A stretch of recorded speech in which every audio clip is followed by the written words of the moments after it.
Siapapun ustadz yang datang ngaji, Ustadz Jujun Junaidi ngaji, Ustadz Abdul Somad ngaji, Ustadz ngaji, datang, duduk, diam, dengar. Ada snack, makan. Nggak ada, istighfar.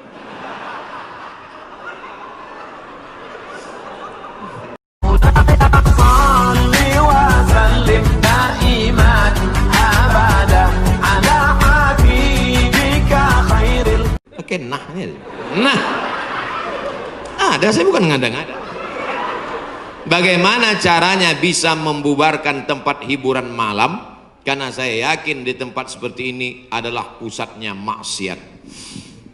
Semua hiburan malam mesti ada izin dari Majelis Ulama Indonesia, tokoh adat, tokoh masyarakat, dan disetujui oleh Polsek.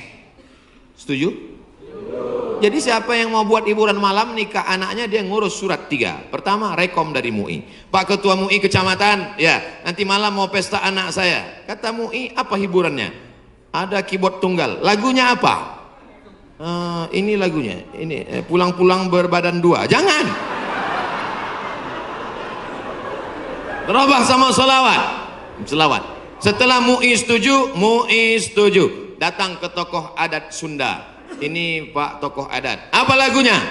Ini lagu ya, buat satu lagu adat yang mengingatkan supaya kita tetap menjaga adat sopan santun. Oke, tambah lagu religi satu, lagu adat. Datang ke Polsek, Pak Polsek, oke setuju, jam 10 tutup. Bisa apa nggak bisa? Bisa. Jangan suruh saya datang ceramah ke situ, nanti mereka sudah mabuk baru datang saya assalamualaikum. Nggak bisa. Ini amar ma'ruf nahi mungkar ini bukan cuma tugas ustadz, tapi tugas kita bersama.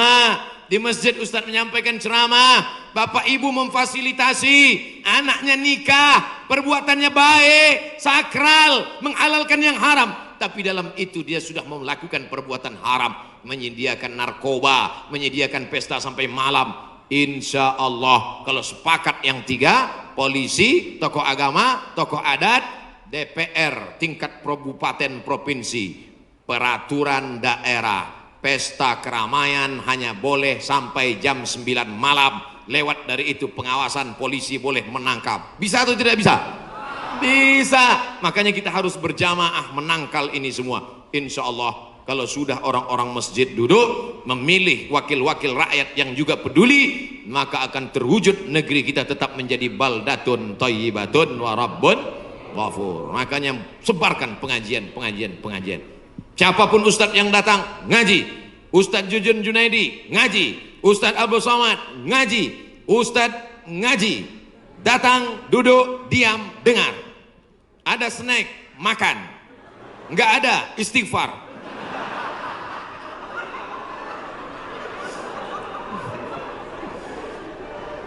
Ustadz Somad, saya manusia banyak dosa, tidak sholat Jumat. Kenapa nggak sholat Jumat? Man tarakal jumu'ata salasa marratin, siapa yang nggak sholat Jumat 3 kali berturut-turut tahawunan, bukan karena sakit, bukan karena darurat, tapi karena menyepelekan panggilan Allah, taba'allahu ala qalbi, Allah mengunci pintu hatinya. Kalau sudah hati terkunci, telinga tersumbat, mata tertutup, khatamallahu ala qulubihim wa ala sam'ihim wa ala absarihim ghishawah. 3 kali sholat Jumat kau tinggalkan, Allah mengunci pintu hatimu. Siapapun yang ceramah tak akan masuk ke telingamu. Na'udzubillah. Saya ingin bertobat dan sudah menjalankan taubat, maka sholat Jumatlah engkau. Siapa yang datang hari Jumat saat yang pertama seperti berkurban seekor onta, datang pada saat yang kedua seperti berkurban seekor lembu, datang saat ketiga seperti berkurban seekor kambing, datang saat keempat seperti berkurban seekor ayam, datang saat kelima seperti berkurban sebutir telur ayam. Sekarang banyak yang datang hari Jumat, jangankan telur ayam, telur puyuh pun nggak dapat. Datangnya kapan? Ketika khotib sudah naik ke atas mimbar, jamaah Jumat yang dimuliakan Allah, baru dia datang. Terlambat, udah terlambat sholat sunat lagi. Allahu Akbar. Pakai baju kaos tertulis, emang masalah buat lo. Orang kalau taubat itu malu sama dosa-dosa masa lalu, bukan bangga. Ini banyak juga orang udah taubat. Ustaz Somad, saya ini baru hijrah. Dulu semua saya minum, semua narkotika saya pakai. Ente taubat apa sombong? Orang taubat mengenang dosa itu melelehkan air mata, nangis. Ada juga bukan bangga. Ada juga sebagian jamaah sudah taubat nangis. Ustaz, kamu menyesal minjam uang. La ilallah. Kenapa hati ini masih keras Ustadz? Belum bisa nangis di saat tahajud Ustadz. Datang seorang bertanya kepada Nabi, an qaswatil qalbi, hatinya keras. Apa kata Nabi? At'imil masakin wamsah ra'sal yatim. Kalau mau melembutkan hati, kasih makan fakir miskin, usap kepala anak yatim. Siap? Ngaji jangan ditunda-tunda. Pulang dari sini langsung mampir ke rumah makan, beli nasi bungkus, bawa ke panti jompo. Anak mereka sudah meninggal, hidup sebatang kara, belikan kain sarung, langsung datang. Assalamualaikum Bapak Ketua Panti Jompo. Waalaikumsalam. Berapa semua orang jompo di sini? Ada 100 orang. Saya mau makan siang sama mereka. Semuanya 2 orang aja. Kebetulan bawa nasinya cuma 2 kan. Melihat mereka nanti menyuap, menggeletar tangannya memasukkan nasi yang kau masukkan, maka disitulah hatimu akan lunak. Pergi ke rumah anak yatim, tanya, anak yatim sudah berapa bulan gak bayar uang sekolah. Lihat bajunya, dijahit, sobek, rupanya kain sudah lapuk. Kain kelas 1 dipakai kelas 6. Belikan bajunya, senangkan hatinya.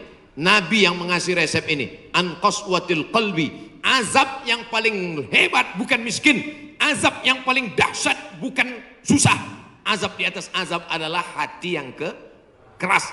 Wa inna minal hijarati lama yatafajjaru minhul alhar, ada batu keras tapi masih bisa mengalirkan air. Wa inna minha lama yahbitu min khasyatillah, ada batu yang keras tapi hancur berkeping ketika takut kepada Allah. Di atas bukit Tursina, saya ketika naik ke atas bukit Tursina di Mesir, tempat Nabi Musa menerima wahyu, itu nampak batu-batu hancur. Kata imam masjid yang ada di atas, inilah batu yang hancur saat takut kepada Allah SWT.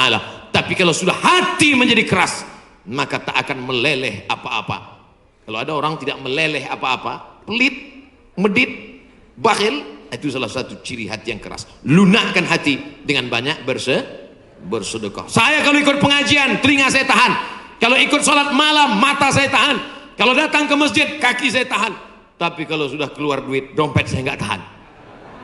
Banyak orang ketika keluar, alhamdulillah masjid ini adalah wakaf orang-orang baik di Panyawangan, di Jawa Barat. Ternyata orang-orang Sunda, orang-orang Jawa Barat ini berwakafnya tidak tanggung-tanggung, langsung satu masjid. Mudah-mudahan akan banyak wakaf-wakaf yang lain insyaallah. Amin.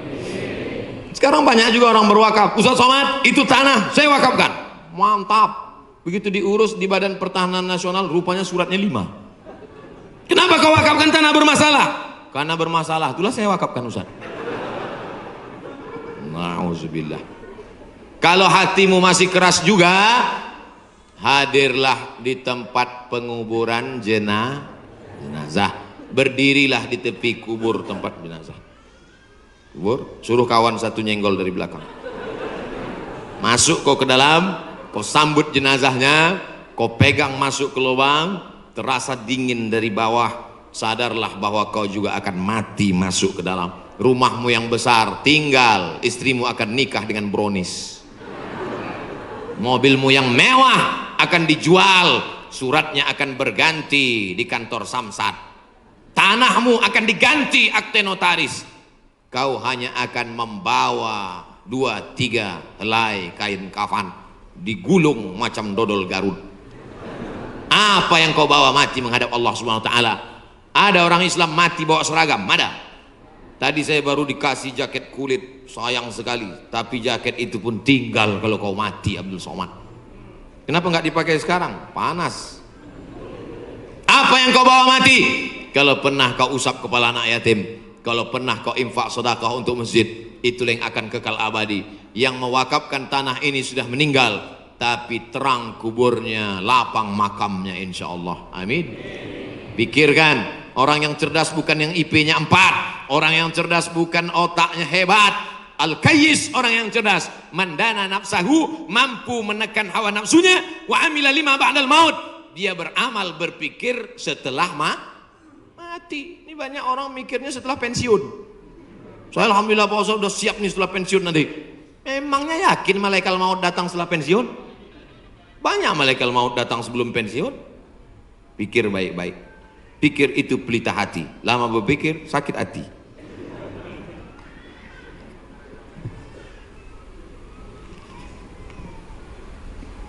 Bagaimana kita bisa membedakan musibah, cobaan, bencana, atau azab?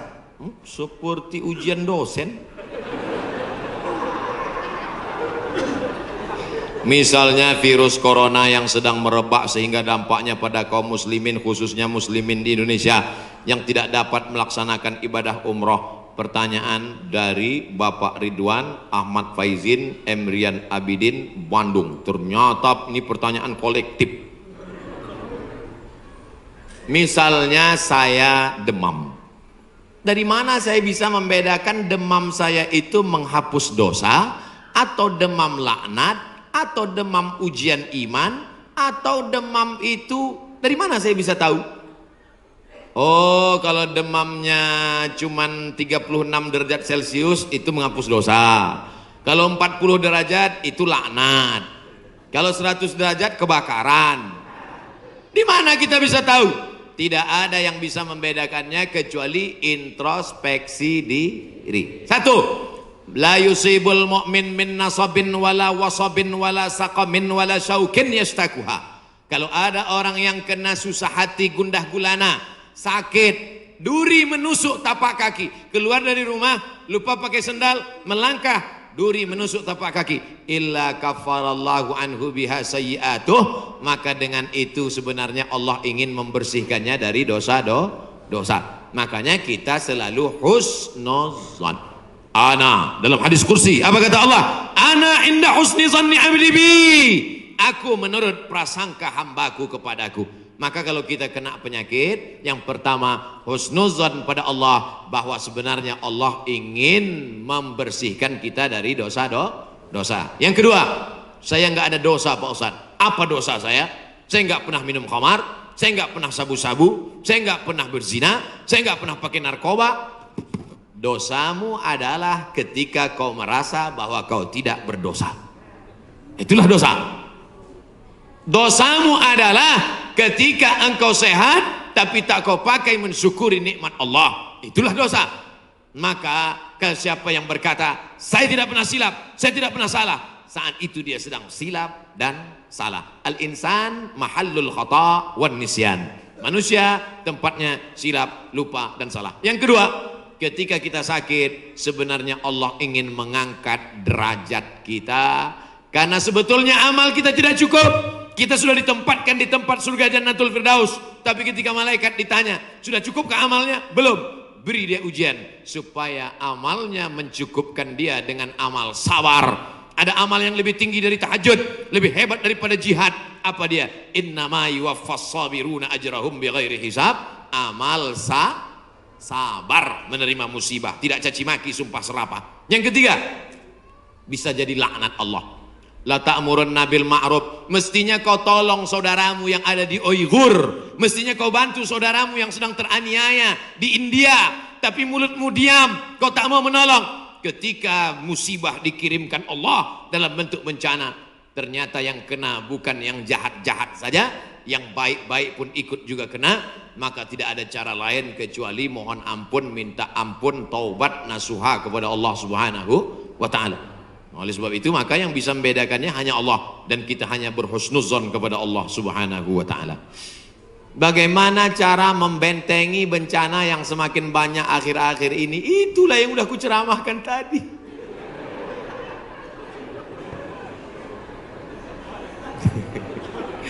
Itulah yang udah kita bicarakan selama 1 jam 15 menit tadi, brother. Tadi saya yakin ini pertanyaannya sebelum ceramah. Apabila kita sudah baca amalan-amalan penangkal musibah, tapi musibah masih saja terus datang, bagaimana sikap kita sebagai muslim? Man lam yardha bi qada'i, siapa yang tidak ridha menerima takdirku, walam yasbir bi balai, siapa yang tidak sabar menerima ujianku, falyatlub rabban siwaya, carilah Tuhan selain aku. Ada Tuhan selain Allah? La ilaha illallah. Maka kita tidak ada cara lain kecuali ridha, ikhlas, terima ketetapan Allah. Makanya ketika bangun pagi apa doanya? Raditu billahi rabba, aku ridha menerima Allah sebagai Rabb. Apapun yang kau beri aku terima ya Allah. Wabil islami dina, aku ridha Islam sebagai agamaku. Apapun perintah dan larangan Islam ku amalkan. Wabi Muhammadin nabiyya wa rasula, aku ridha Muhammad sebagai rasulku, maka kita ikut sunnah Rasulullah Muhammad sallallahu alaihi wasallam. Terjadi juga ridha. Tapi kalau terjadi karena kurang usaha, hukum sebab akibat. Sudah disimpan uang di dalam dompet, dompetnya dikunci, dompetnya dalam laci, lacinya dikunci, lacinya dalam lemari, lemarinya dikunci, lemarinya dalam kamar, kamarnya dikunci, kamarnya dalam rumah, rumahnya dikunci, rumahnya dalam komplek, kompleknya dikunci, hilang juga. Terus mau ngamuk. Tidak ada cara lain kecuali ridha kepada Allah. Tapi kalau punya sepeda motor nggak dikunci, malah berhenti, mesinnya hidup, kuncinya diletakkan, terus sibuk beli ngobrol, beli kangkung 2 ikat, ngobrolnya 2 jam. Ketika dilihat hilang. Terus ketika hilang suaminya nanya, mana motor kita? Ridho mas. Itu bukan ridho, goblok. Mohon maaf saya keceplosan. Oleh sebab itu maka tetap ada Ahlus Sunnah wal Jamaah mengajarkan kita ada namanya al-kasbu wal ikhtiar. Bahasa kitanya namanya usaha. Kalau pemerintah menyuruh pakai masker, usaha. Jangan tidak ikut. Suruh cuci tangan sering. Sebetulnya kita nggak perlu belajar masalah cuci tangan. Ada nggak ada virus kita tetap cuci tangan, betul? Subuh cuci tangan, zuhur cuci tangan, asar cuci tangan, maghrib cuci tangan, isya cuci tangan, tahajud cuci tangan, witir cuci tangan, duha cuci tangan. Orang Islam paling sering cuci tangan. Makanya saya heran kalau sampai anak-anak kita diajarkan, mama siapkan gayung sama sabun. Untuk apa nak? Hari cuci tangan internasional. Loh, kita nggak perlu diajari cuci tangan. Nanti takutnya 20 tahun akan datang ada lagi namanya Hari Cebok Nasional. Dari 14 abad yang lalu kita sudah bersih, betul? Tidak akan ada bakteri bersarang di ujung-ujung jari kita karena kita paling sering cuci tangan. Tidak akan ada bakteri yang bersarang di ujung kuku kita karena kita paling potong kuku hari Jumat. Kalau seminggu tak akan mungkin kukunya panjang. Makanya Nabi berkata, azfaraka, kukumu kenapa panjang? Inna syaitana yaqudu ma tala minha, setan duduk di kuku yang panjang. Makanya pertama yang dijaga dalam Islam adalah kebersihan. Kuman datang, binatang dipotong. Setelah dipotong darahnya keluar karena ternyata bakteri ada di dalam darah. Setelah darahnya keluar dipotong-potong, dicuci sampai 4 kali. Ibu, saya tidak punya saudara perempuan, waktu masih kecil di rumah bantu ibu di rumah, saya disuruh cuci. Selamat cuci daging, saya cuci. Kalau ayam 2 kali, kalau kambing 4 kali. Kenapa gitu mak? Ayam kakinya 2, kambing kakinya 4. Saya nggak tahu anak kecil. Sekarang saya baru tahu. Ternyata ayam dagingnya putih, darahnya nggak banyak. 2 kali sudah bersih. Tapi kambing sekali masih merah, 2 kali masih merah, 3 kali agak pucat, 4 kali bersih. Setelah itu baru dimasukkan, dibuang airnya, disolawatkan, baru dimasak. Mereka tidak, kambing tidak dipotong, kambing matinya di stunning. Ada pistol, tapi pelurunya nggak keluar, ditahan. Itu skalanya 8, ditembakkan ke kening sapi, tembak ke kening sapi, sapinya mati, darahnya nggak keluar. Kalau sampai 8 mati, tapi kalau 7 bodoh aja. Itu Itu sapi-sapi dari Australia yang datang ke tempat kita yang liar seperti banteng, itu ditembak otaknya skala stunning 7. Bodoh. Ibu kalau ada bapak yang liar, tembak skala 7. Mas, mama mau pergi arisan, pel lantai, mandikan anak, dan papa. Nah itu udah kena stunning. Jangan diamal.